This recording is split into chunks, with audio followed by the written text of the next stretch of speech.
I'm Atra El-Nashar at the White House, where Canadian Prime Minister Mark Carney paid a visit Tuesday to discuss tariffs and foreign policy with President Trump, whose trade wars and calls for Canada to become the 51st state have pushed tensions with the neighboring allies to an all-time high.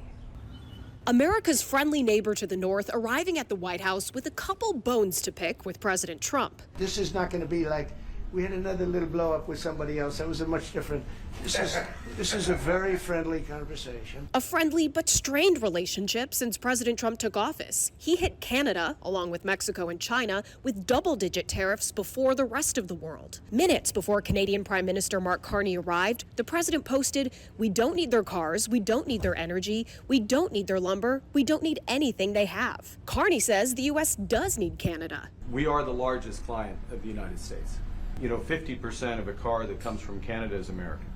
That's not like anywhere else in the world. Before Carney and Trump started their closed-door meetings, the president drew a red line. Is there anything he could say to you in the course of your meetings with him today that would get you to lift tariffs on Canada? No. Why not? Just the way it is.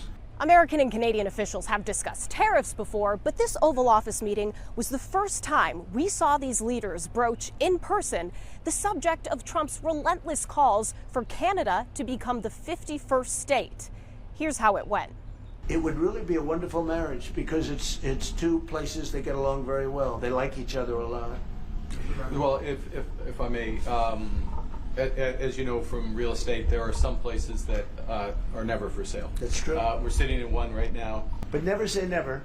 Respectfully, Canadians' view on this is not going to change on the 51st state.